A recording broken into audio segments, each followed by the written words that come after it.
Network Entertainment.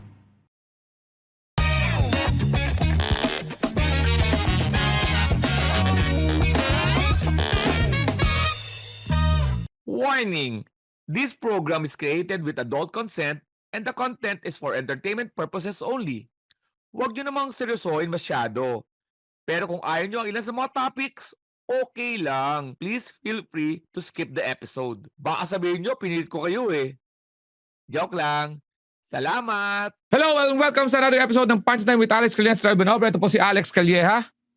At ako naman po si Israel Benobra, inyong resident fact checker. Hello. At dahil po hindi tayo bayad sa Zoom, tayo po ay may 40 minutes lang technically. So ayun lang po ang laro ng ating mga episode ngayon. Tatlong episode. Pag nasa Singapore kami, gagawa ulit kami ng may exterior. Oo. Tingnan natin kung malulusot namin yon sa background yung Merlion, hindi ko alam eh. Pwede siguro, no? Tatayo lang naman natin yan dun eh. No? Tingnan natin. Oo. Pero ang pag-uusapan natin ngayon dahil ngayon ang episode natin February 13, Valentine's Day na bukas. Oo. Itong 13 para sa mga hindi legal. Sabi nga nila. February 15. Yan. Basta huwag niyo tatawag para hindi kayo. Oo. Diba? Pag-uusapan natin ang title kasi may show kasi kami sa Singapore. Ang title is Kwentong Pag-ibig. Kwentong Pag-ibig. The hilarious side of love. Ang love naman kasi is not only for love for romantic love. Romantic love eh. Marami kasing love for us. Katulad ngayon, dinideclare namin ngayong Valentine's. Hindi naman kayo makapunta sa Singapore kundi dahil sa comedy. Is the love for our work. Kung anong work nyo. The love for comedy. Ayan. But so kami love for comedy which is also our work and our passion. No? So sobrang mahal. Kasi pag minahal mo raw isang bagay, mamahalin ka rin daw nito back. Totoo nga yun. Hindi ko alam kung anong nasa status ni Israel ngayon. Pero reciprocity, sabi niya. Sa status ko, hindi ko akalain na ibibigyan ako ng ganitong swerte dahil sa pagmamahal sa komedya. Siyempre, in a way, nakakasabay na kita sa journey na ito, Israel, di ba? Oo naman. Di ba? So, alam naman natin yung financial gain natin yan. Medyo maganda-ganda dahil sa pagmamahal natin sa comedy. Because I believe, without comparing kung sa iba't ibang mga grupo, iba't ibang tao, sa style nila, pero I believe, tama naman yung ginagawa natin sa ating career sa The Comedy I think so, yeah. Wala na kaming, wala to, mali kayo. Wala. Hindi, sinasabi lang namin na what we're doing right now is effective sa The Comedy Crew. Maybe what you're doing sa iba, effective sa inyo, sa inyo yan. Pero okay yun. Dahil podcast namin to, pag-uusapan namin yung alam lang namin, which is our comedy sa The Comedy Crew. Sa inyo, hindi kami naghihintay ng, hindi, mali, walang ganon. Kung sinabi nyo tama kayo. Good. Okay lang kami. Hindi tayo kailangan magparinigan sa dito na ito ay aming lang, kwentuhan lang ng The Comedy Crew na working for us. This is working for us. Yun because it's us.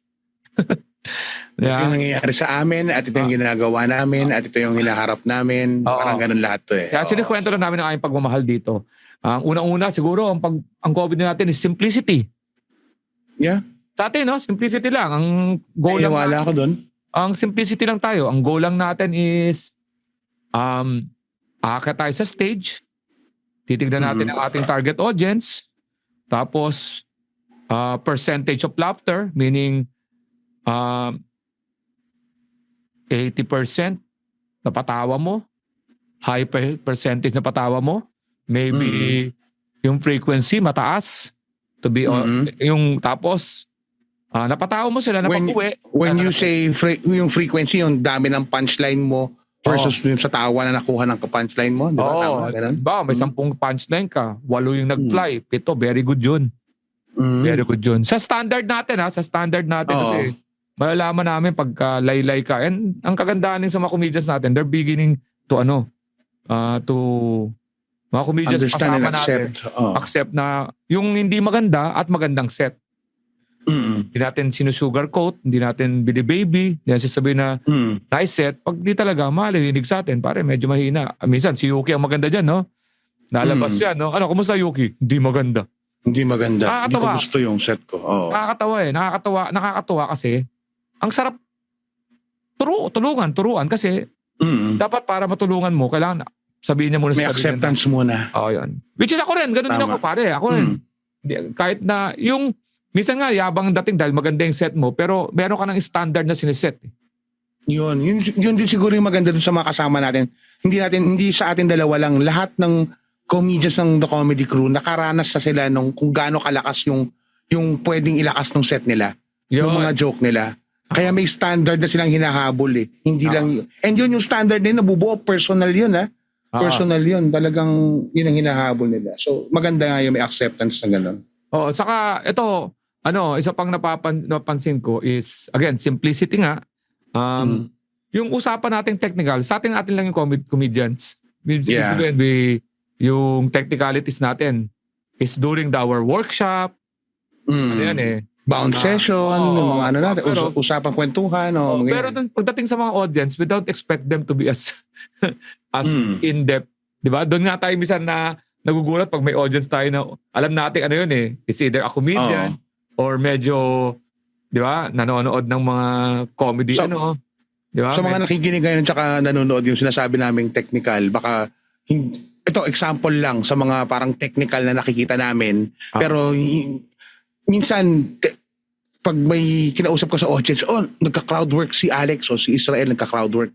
Technicality yun sa amin. Technical yun na, may portion na crowd work. Pero within the performance, within the set, minsan hindi mo mahalata yun eh. Nakikipag-interact ka lang sa tao and hindi mo iniinda na crowd work ito. Hindi. Lumalabas yung comedy and nag-go ka doon sa flow nung set mo eh, di ba? So hindi siya technical. Nagpapatawa ka lang. Parang sa mga tao nanonood, it's comedy. Pero pag umalis namin doon, pare, ginawa mo crowd work. Kami na lang mga comedians yun. Kami na lang Alam namin yung setup, premise, setup, punchline. Alam namin yung callback. Pero hindi namin inaasahan na ang isang audience namin mula sa first time, kailangan, kaya ka tumawa dahil tumawa ka dahil natawa ka. Period. So hindi kami plain and simple. At wala rin kaming ina-identify na age. Kung halimbawa, sa comedy natin. Hindi namin nakikita, puro mga matatanda. Sinasabi lang namin yon pero at the end of the day, naka-ready yung material namin kasi yung material namin, inaanda natin na dapat all ages. Pasok. Wala kaming sinasabi na, patay tayo dito. Bibiruan tayo na, ito, matanda to, medyo, okay to. Rotarian, mga gano'n, Rotarian. Hindi tayo at the same time, hindi tayo namimili ng audience natin dahil may bata o matanda sa crowd or ano. We want variation sa audience namin. The more diverse, we love it kasi that's a training and parang a preparation for the outside Kasi hindi naman laging real world. Hindi naman laging ideal ang scenario ng comedy na yung mga manonood sa'yo are the people who like you, the people who in target audience, walang audience ni Alex, audience ni Israel, audience wala. We try to break that na ang audience ng Comedy Crew ay audience ng comedy. Kasi gusto nilang tumawa. Kasi gusto nating di ba nagjo-joke tayo kung magiging technical na naman tayo, yung mga joke about discrimination, racism, political correct, very social relevant, social awareness, pero ikaw mismo ang nagkakaroon ng divide. And that's ironic and very, that's fake. Kung gusto niyo mag-usap tayo ng technical, kaya kong gawin yan. Pero, sa privacy ng usapan. Nililimit mo yung sarili mo. At saka pag ganun, di ba? Sa utak mo, tama yung sabi mo, nililimit mo yung sarili mo dun sa mga walls na ginagawa mo eh. Na pero pwede mong gawin o pwede mong sabihin. Ang inaasar mo ay racism, discrimination. And when you are here, trying to check na, ang audience natin, ako pa, bobo tong audience natin. May natumagets ng topic kung discrimination. And you are an example of the one who discriminate your audience. And I think that's And that's sa atin, ayun ang turo natin hindi yun, parang, sinasabi natin sa buong comedy world. Hindi, kami lang sa Comedy Crew na, don't select audience, let audience, di ba? Let decide audience kung ano yung decide. nakakatawa. Nakakatawa, hindi yung iiwasan. And balik yun sa'yo. 'Di ba? Kung hindi ka namimili ng audience at tingin mo ito yung mga gusto mo talagang pag-usapan ng mga topic. Sabi mo na racism o kaya mga LGBT jokes o ano man. Baka kailangan mong balikan yung sulat, 'di ba? Sulat. Tayo, yun babalik. Baka may kulang sa sulat ko para mag-get across ng tao kung ano yung nakakatawa sa kanya na natawang-tawa ako. Doon naman sisimula yan. Sa atin nagsisimula yan sa mga komedyante. Diba? Isa pang Natatawa ka muna sa utak mo eh. Isa pang dividing sa akin yung tinatawag na comedians. Ano? Comedian. Comedian. Parang, di ba sabi, alam mo di nakakatawa. Ayoko marinig yun na gano'n. Di nakakatawa pero nakakatawa yun sa mga kapwa comedians. Mga komedyante. So, ibig sabihin yung komedyante, hindi ka part ng general public. You do not represent.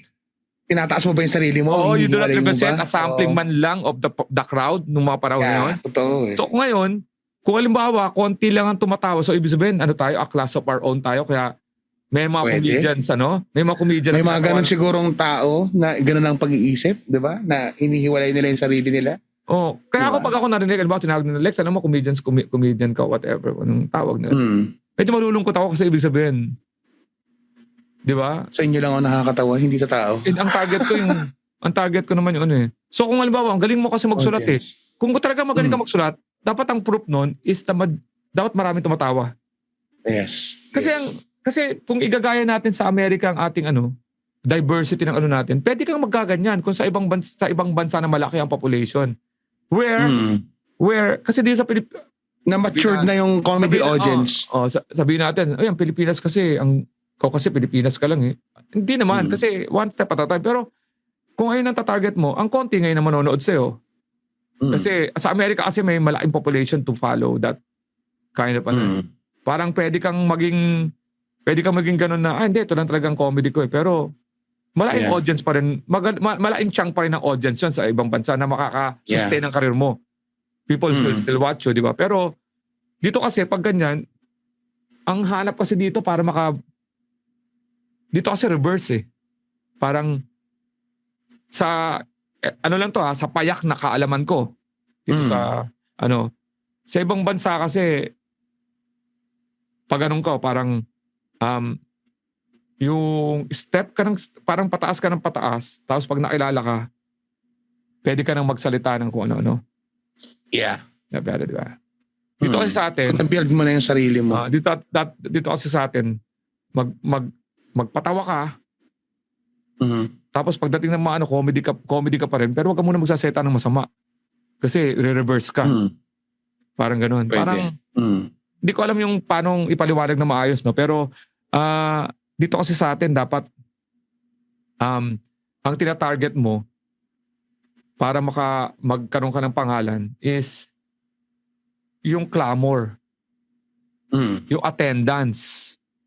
Gets mo? Parang, demand sa'yo, Diba? Demand. Kaya ngayon wala nang indie. Wala nang indie band Diba? Di mo naman kasi kakayanan ka nang gumawa ng sarili mong market Di mo na maintindihan yung mainstream indie. Pero sa akin kasi, ang economics pa rin tayo ng konti. Diba? To be able to sustain a certain venue, you have to deliver the business need. Halimbawa, sales, may tao. Para mangyari yan, kailangan mapatawa mo.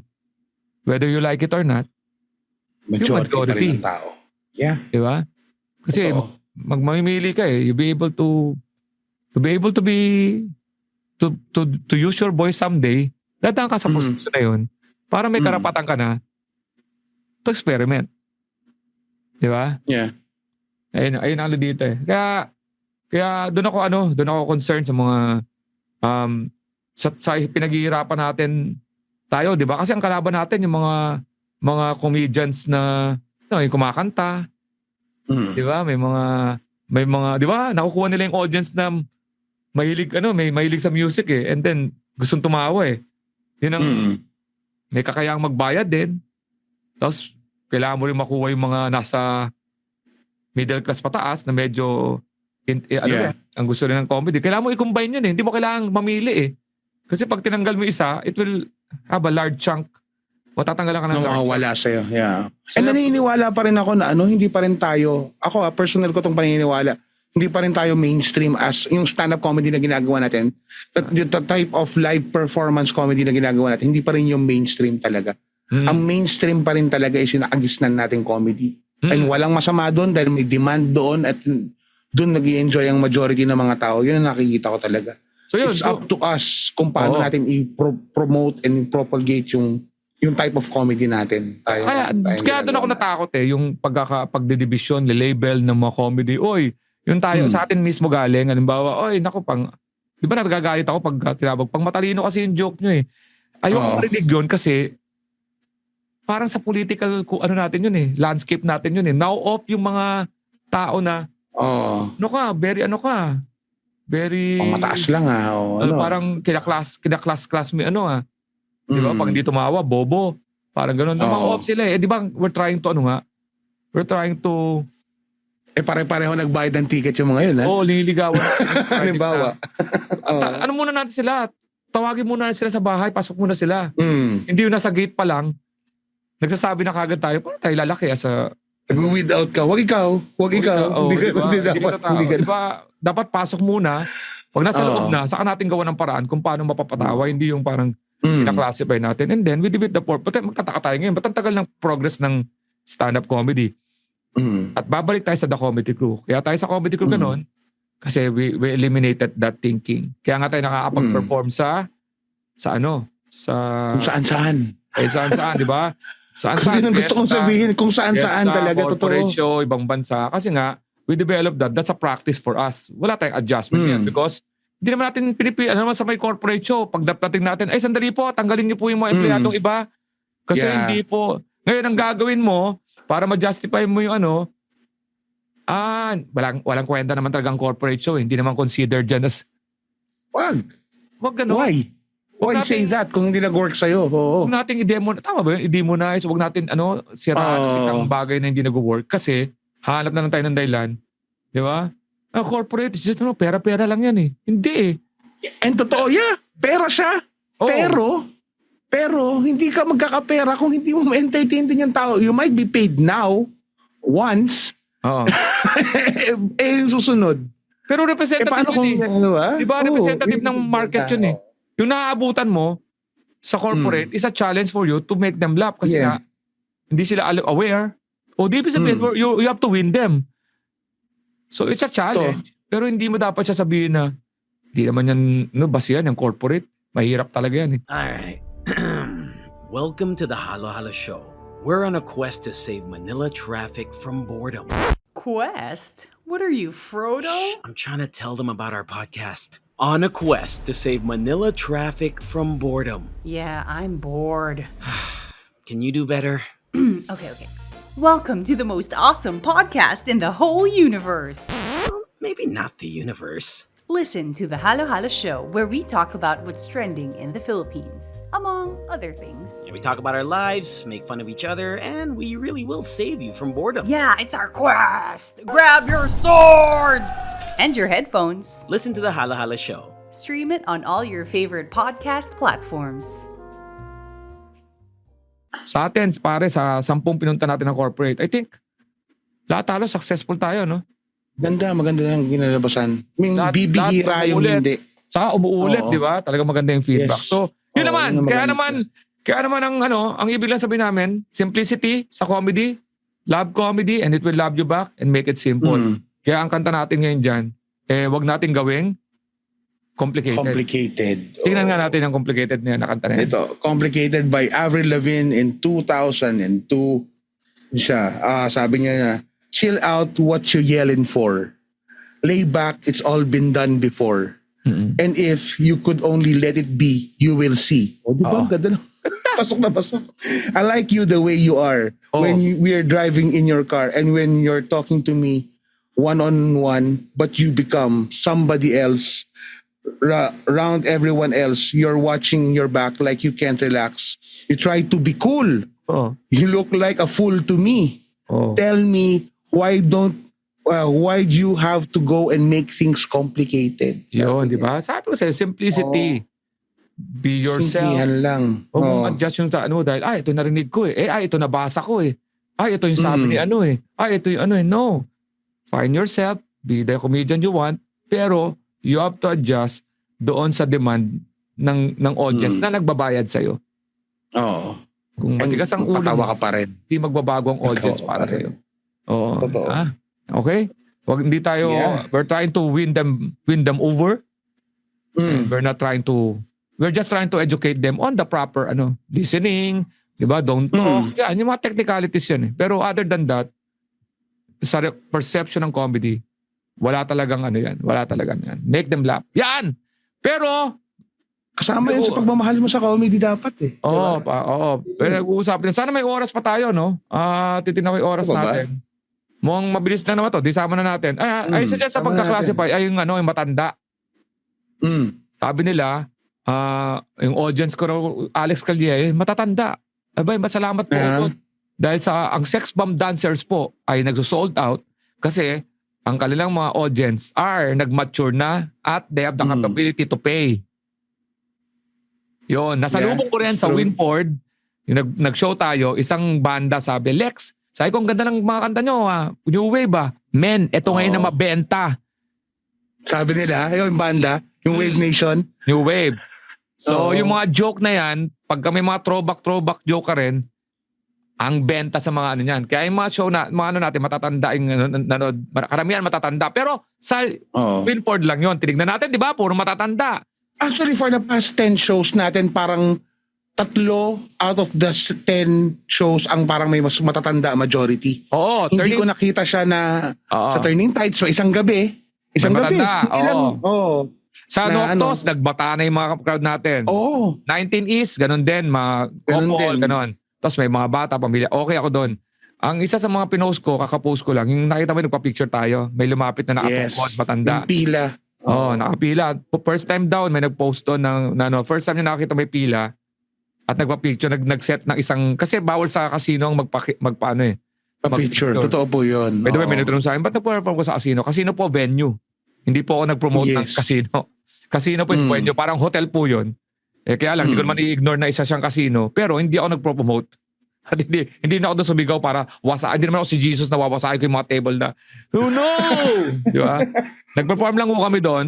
At wala akong promote. Kundi yung venue to perform. Anyway, Yes. that's true. lumapit, sabi nung babae, nung lola, alam mo ba, hindi na malabas yan dahil nga mahina na. Dalawa sila. Dalawa Couple, sila. no? Oo. Si Lolo nakatungkod. Oo, Nakatungkod ngayon si lang Lolo. lumabas yan, nalamang Lumapit siya. ikaw. Nalamang ikaw. Tapos, siyempre nagsabi, matanda, sabi ko, na-touch yung puso ko. Nung palabas na, sabi niya, huwag kang magbabago ha. Ang dami niya sinabi sa'yo nun. Oo, ang ano, dami. Parang Ikaw nag-heart to nagpapasaya. heart. Oo, Nag-heart to heart nag-part kayo kami. Ang daming nakapila, pero sabi ko, ikaw nagpapatawa sa akin. Sana ituloy mo lang yan. Huwag kang magbabago. Yung huwag kang magbabago, ang tumino sa akin. Kasi parang sinasabi sa comedy ko na, kahit ano pang marinig mo, huwag kang magbabago. Di ba? Kasi ang gusto ng iba, magbago. Magbago for the better. Pero wag kang magbabago for the worse. Bakit malapit sa akin na matatanda? Siyempre lahat naman nagtatawanan sa atin. Mga Pinoy, Chinese Pinoy, nagtatawanan. Ang dami naman. Alam mo yan kung gaano kasosyal yung mga crowd natin. So, hindi ko pwede sabihin na hindi, ano dyan, social po ang crowd namin. I've been sobrang social. Nakita ko rin. Nakita namin sa Noctos, nakita namin yan sa District 1, nakita 19 namin East, sa 19 Turning East. Tides. Sobrang yaman. Neons, Pero may mga ano na kami, mga mga middle income mga tao tapos pababa na alam mo yun, nanood ako ng face to face kaya nanood ako dito. Di ba? Mga ganon. Yan. Mga ganon din. Oh. So, pero matanda gusto ko mag-focus kasi ang mami ko is 95 years old. At ang daddy ko, late na dad ko namatay. March 19 ang birthday niya. Okay. Yun ang Netflix. Pinag-uusapan natin love dahil sa Singapore. Magkakaroon tayo ng Valentine's show. Ito naman, yung Netflix, kaya pagmamahal ko sa matatanda. Dahil coincidentally, dapat April 12 ang ano ko. Ang release Release. ng Netflix ko, yung Pass is Pass. Ginawang March 19 ng Netflix. Nakasabay. Biglaan hindi mo iniling yun. Hindi ko siniling ko. Birthday yun ng tatay ko. Bakit? Ganun ako kakatindi sa mga matatanda. Kasi nanay ko 95 years old, matanda na. Yung tatay ko, bihira kayong magkasama. Tapos ginawa pa niyang March 19. Ang tatay ko lagi, mula nung namatay siya, marami siyang parang tinulong sa akin. Bumawi siya nung patay siya kasi nang babae siya, nung buhay siya. Nakwento ko yan. Totoong storya to. Yeah. Hindi ko lang na-print talaga dahil ngayon lang nag-dawn sa akin na print ko na lang yung yung mga panahon na ano naman ako, vocal naman ako dito. Naghiwalay kami ng asawa ko for 2 years. At nung aalis ako sa bahay namin, dahil mayaman ang asawa ko, kami, alsa baluta kami ng nanay ko, ng ate ko, yung kuya ko, may 5 anak siya, may asawa, nakikita na doon sa isang apartment. May apartment kasi yung asawa ko eh. So kailangan ko silang kunin. Kailangan kunin ni nanay ko saka ate ko. So doon naman, 7 sila. Bibitbitin ko yun. So kailangan ko maghanap ng apartment. At kailangan ko bigyan sila ng ikabubuhay. Ayun, wala akong kapera-pera. Nag-start pa. 2011 to, namatay ang nanay ko, tatay ko 2011. Ang nanay ko sa ate ko kasama ko. So naghahanap ako ng sa sobrang May namatay ang tatay ko, May 30 May 16 matay ang tatay ko. Father's Day nun. Tama nga sa Going Bulilit. 'Di ba may Going Bulilit pa ako nun. Father's Day ang topic. Magsasabit ka ng 5 gags, 2 sketch na puro Father's Day. About Father's Day, okay. Tapos nang kinagabihan na namatay ang tatay ko, nag-show pa ako sa Spicy Fingers nun. Father's Day din. Siya yung naging topic ko. Hindi nila alam. Sa dulo ko na sinabi na patay tatay ko. Wala na. Kaya tatay. Hindi, namatay siya. Alam ko na. Tinuloy ko pa rin. Life goes on. Bulilit ako. Anyway, so ako nagpalibing. Tanda ako, 25,000 ang pera noon. Wala na nga akong 25,000 kasi nagtatrabaho ako sa Accenture pa noon. Pinagsasabay ko yung Accenture sa Agoying Bulilit. Tsaka shows. Saka usapang lalaki. Magkakasabay yun. So, wala akong kapera-pera noon. Kakapalibing ko lang sa tatay ko 25K ang bayad noon. Sa Laguna siya. After mga 2 months, wala akong naiipong pera kasi babae ako. Nakatira pa rin ako sa wife ko. Hindi ako nakaalis kagad eh. 2 months pa yun eh. May, June, July.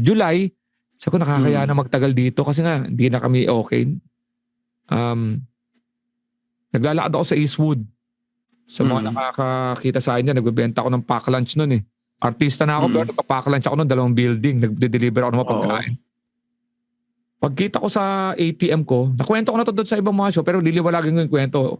Alam kong inaasahan ko sweldo ko at maliit lang sweldo ko noon, kinsenas katapusan. Minsan sumisweldo ko 7,000 kinsenas. Yun. So alam ko sa sweldo ko lang ng mga 5,000 plus. Pag withdraw ko, nakita ko 100,719.72. Sabi ko, ba't may pera akong ganito? Nakita ko birthday ko yun. 10/07/1972. October 100,000. 719.72. 719. Di pa kasi uso yung mga picture ng mga 2011. Wala pa akong mga ganun. Mga uso. Phone namin camera. Oo, yung mga post na ganun. Wala pa eh. Hindi nga, kaya, hindi ko, parang nagulat lang ako. Hindi pa nga nag-doon sa ang gulat ko pare, ba't may 100,000 ako? Wala akong tinignan sa figure. Oo, nakakatakot yun eh. Oo. Biglang gano'n na pera sa... Sabi ko, kaya ito? Winidraw ko muna konti kasi yung pala sa Accenture kasi, pagka member ka ng may death and fire benefit, may titig 50 pesos lahat ng mga populasyon ng Accenture. So nagbibigay ng, kahit sino namatay, nasunugan, 50-50. Ako namatay nagtali ang pera ko with my sweldo, with the taxes and everything, sa amount na yun. 100,719.72. Namatay yung daddy ko 2 months ago. Yun ang pinakaregalo niya sa amin. Sa akin, birthday ko. Kaya lumipat kami sa bahay. Nakuha ko yung pamilya ko. Lumipat kayo. So may sari-sari store na konti. Tumira din ako doon ng mga 1.5 taon, 2 taon. Dahil nagbalikan din kami ng wife ko. Eventually. Pero yung mga panahon na yun. Kaya may birthday connection eh. Tapos ngayon, birthday na naman ng daddy ko ng March 19. Na galing sa birthday show mo yung ilalabas. Hindi ko sinasabing may meaning ba to? May meaning ba yon? Hindi. Wala lang. Nagkataon lang na may Netflix ako ilalabas na nililipat niya sa March 19. From April 12. Oh, yeah. Kung makasabay ko yung Demon na Hunter dyan, di yari ako. Pero March 19 yun. Malamang, ginantian ako ng tatay ko. Baka sabihin, hindi ka malang nagbigay ng bulaklak sa akin nang binigyan kita ng 100,719.72. Ito ngayon. Ito ngayon. Ilipat ko yung mo. Pero sinasabi ko lang coincidence. Of course. Kaya mahal na mahal ko yung is the love for the parents, the matatanda. 2 love ang pinag-uusapan natin dito. Love for comedy and love for our elders na hindi, pag ka, joke mo, boomer, pang matanda. Matanda ang matanda ang audience mo, baduy. Matanda ka na, baduy. Pare ba't natin lialagyan ngayon ng division ang kabataan at matanda? Na dati, tatanda ka rin. Dati ring bata siya, nagbigay siya ng contribution. Ako, nasa 53 years old na ako. Paano ba yan? Lalagyan nyo na rin ng label yung joke ko dahil matanda ako. Eh bakit ganun? Marami pa rin ako mga target audience na kuha ko lahat. Nasa ano pa rin ang comedy ko. Hindi naman social ang comedy ko. Ibig sabihin, comedy lang talaga. Kasi ang daming mga nanonood sa akin, mga kabataan from Lasal. Classmate. Makikita natin yan. Kaya nga minsan nag-stand out lang yung mga matatanda na audience mo dahil bilang lang sila sa audience eh. Oo. Ang karamihan pa rin is yung chunk ng 20s to 40s eh. Yung pa rin yung chunk kaya natin nabubuo yung buong family. Kaya nakakapalo sila sa show natin ng buong family from the kids to the matanda. Kasi kaya, yung mag-asawa, lagi yan, mag-asawa, may anak sila, kasama nila, may tatay sila, kasama nila, they're all fans. Kaya lumalapit sa akin, gusto ko ng tatay ko. Yung tatay naman, gusto ko ng anak ko. Gusto ko sa misis ko. Gusto ko ng husband ko. Surprise ka sa husband ko sa birthday party. Yung lola ko, paborito ka. Yung apo ko, di ko nadala, gusto ka. Oo. So, love for the comedy and respect natin yung mga audience natin. Especially the elders. And we don't classify. Di ba? Tama. Dahil dyan, may kanta tayo pare. Oo. Ito yung kanta na Handog, sabi nga yan. Handog Dorante, natin kailan yan. ba yan? 1978 na kanta. Pare, bigyan mo ako ng mga matitindihan pare. Ito, parang kailan lang ang mga pangarap ko'y kay hirap abutin. Naknong wedding naman, Lex. Dahil sa inyo, napunta ako sa aking nais marating. Nais ko kayong pasalamatan kahit man lamang sa isang awitin. Oo. Parang kailan lang halos ako ay magpalimos sa lansangan. Dahil sa inyo, ang aking tiyan at bulsay nagkalaman. Kaya't itong awitin, aking inaawit, nais ko'y kayo ang handugan. Tatanda at lilipas din ako, ngunit mayroong awiting iiwan sa inyong alaala dahil minsan tayo'y nagkasama. Oo, di ba? Yan ang sinasabi ko sa inyo. Diba? Oo. Paano nyo inibabash tong episode na to?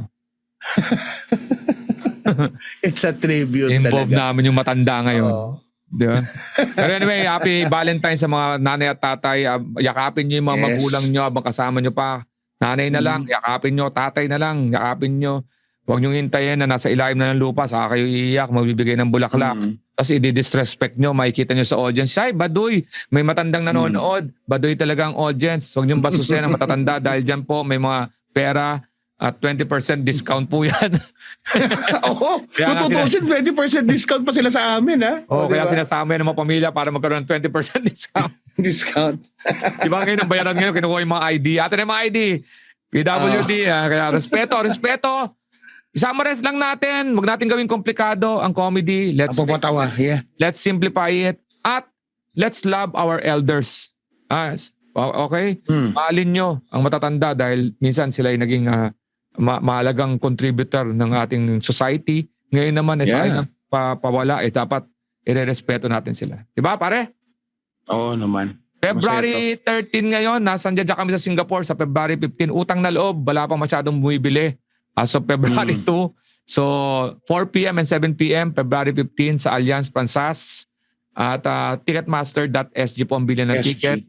Isama nyo po yung mga, sa Singapore po, isama nyo po yung mga mahal nyo sa buhay. Manood kayo ng February 15.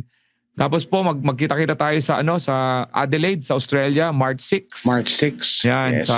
sa Crown Plaza. Yan po ating gagawin. At alexcalia.com at andacomedycrew.com po. At magkita-kita tayo sa Netflix, March 19. March Yan 19 po ang na birthday yan. ng anak ko. Ay, birthday ng anak ko. Birthday ng tatay ko. March 19, 1927. March 19. So, may birthday tayo. Sana tulungan mo ako maging number 1 ulit to. Regalo mo na lang sa akin. And my mommy is 95 years old. Pare, ikaw ba? Ano ba status ng mga magulang mo? Ang nanay ko, wala na. 2017, kung kailan, bago ako magsimula mag-comedy actually. Tatay mo? Hindi na niya nakita eh. Tatay ko, nandyan lang. Nandyan lang siya. Yan po. Ang US namin ni Kuya Jobert.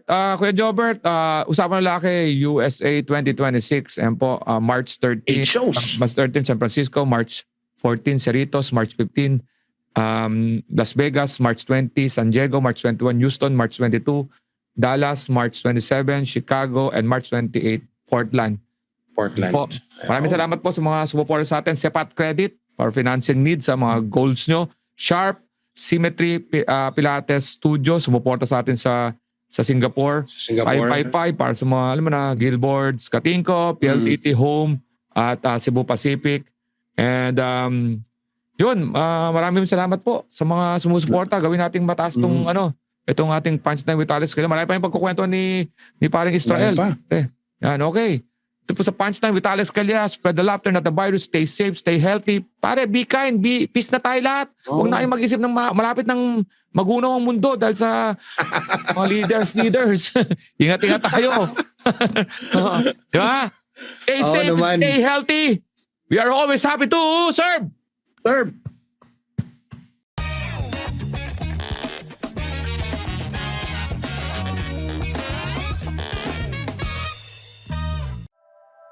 The opinions of podcast creators, hosts, and guests are not necessarily reflective of the official stance of the Pod Network Entertainment, its hosts, or other network programs. The content created by the people behind the podcast is personal and not meant to harm any religion, ethnicity, group, organization, company, or individual.